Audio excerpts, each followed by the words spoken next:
na watwe etwemu na NPP amanyoko no ede wabato a wonom eto de yi abato mpesua so mpanifo wa amanyoko nim hyehyɛ so na wokɔ Asante mantemu a obaba ko na ne memenum ekosi akan April second vice chair de breno ono ene Victoria nyako wusu achean na wodi nkonim wie ye ne nsɛm a wodi atodwa ene sɛ senti a wokɔgina sa abato yi ene so pɛse oboaboa emapa ano ema amanyoko no sɛ be ya fempenu ne aduonu nan obetimi edi nkonim.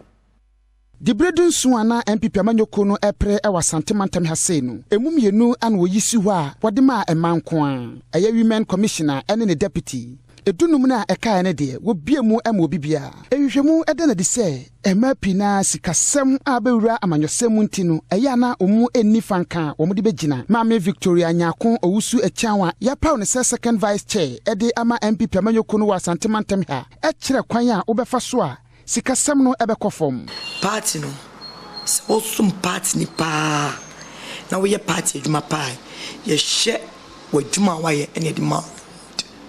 because obi betima tue sika bebrebe enso kra bia ye ntoma no ye hye ni pa adwuma wa ye wo kire nhyehye ye omudi begu akwan mu abreki 8 no ewa Asante mantem ha minim sie wo adwuma ye be courage e ma no amoma hu se e ma no wo see take move ene ma so ye ya ye kasa amanfo tie sen emema no if you say be me bi wo kro kasa chewa ton de ka no wodi ton biem hia na aye fire NDC amanyoko no ewa Asante mantem ya de ato edwase MPP fo mpanyifo a yapomu esisi a wa Asante mantem ha no enye dom emfa momo efise o candidate se Bernard Chibosi akon chama wuntumi se wo hwe 2016 aba onya ye de ma MPP amanyoko no na wo de toto 2020 ho a ekire se opanyine no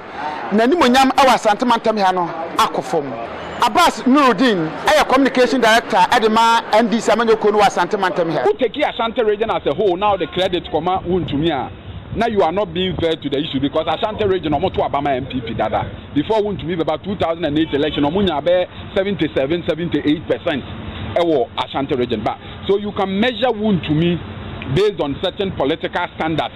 be our no settlement who measure 47 man ya resign me 2 muntaka na muntaka wini by 21,000 and now margin I swatch from a year 76% in 2016 to 2020 no and the young NDC the near penny a year day ye nya ye no nana awuku dencha